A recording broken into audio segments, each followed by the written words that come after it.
ប្រធានបទនៅក្នុងថ្ងៃនេះយើងបដោតទៅលើជំងឺលើសម្ពាធឈាមចំពោះស្ត្រីមានផ្ទៃពោះ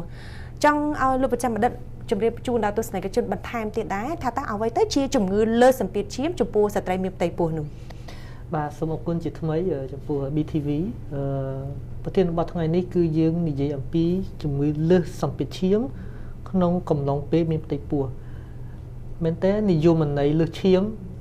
ទូទៅខ្ញុំនិយាយទូទៅក៏ដូចទៅលើអ្នកជំងឺឬមួយស្ត្រីដែលមានផ្ទៃពោះគឺនិយមន័យដូចគ្នាមានន័យថាការលើសសម្ពាធឈាមនោះគឺមានន័យសម្ពាធឈាមខាងលើលើសពី140មីលីម៉ែត្របារ៉តឬមួយក៏ខាងក្រោមលើសពី90មីលីម៉ែត្របារ៉ត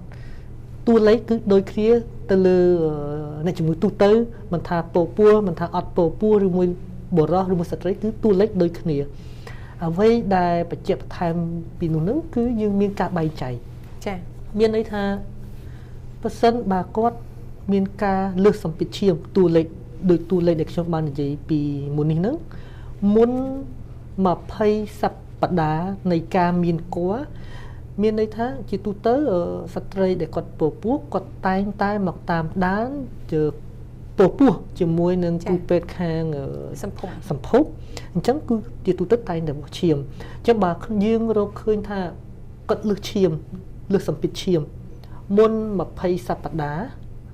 គឺយើងចែកក្នុងក្រុមមួយផ្សេងមានន័យថាគាត់លើសសម្ពាធឈាមរ៉ាំរ៉ៃឬមួយលើសសម្ពាធឈាមគាត់មានជំងឺលើសសម្ពាធឈាមមួយទៅហើយប៉ុន្តែក្នុងកំឡុងពេលមានផ្ទៃពោះហើយយល់ខ្ញុំនិយាយទេចាមានថាពោះ20សប្តាហ៍ហើយមុន20សប្តាហ៍អានទី1ចាទី2មានន័យថាមុនគាត់ពោះហ្នឹងប៉ុន្តែគាត់មកតាមដានសម្ពាធឈាមគាត់ជាទូទៅធម្មតាមានសម្ពាធឈាមគាត់អត់លើសទេប៉ុន្តែស្រាប់តែចូលសប្តាហ៍ទី21 22ស្រាប់វាស់ទៅឃើញលើសសម្ពាធឈាម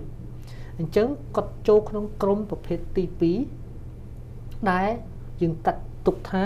លើសសម្ពាធឈាមដូចគ្នាក្នុងកំឡុងពេលមានផ្ទៃពោះហ្នឹងប៉ុន្តែគេប្រើពាក្យបច្ចេកទេសយើងប្រើពាក្យ gestational hypertension អញ្ចឹងយើងបែងចែកយកជាគោលឲ្យស្រួលស្ដាប់ចុះខ្ញុំ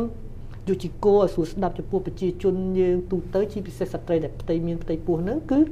ជាគោល20សប្តាហ៍នៃការពោពោះឬមួយថាក្រោយនិយាយថាក្រោយពោពោះ20សប្តាហ៍បាទមុន20សប្តាហ៍មួយក្រុមក្រោយ20សប្តាហ៍មួយក្រុមតែពីរនឹងចាស់តាមពិតទៅយើងមានផ្សេងពីនឹង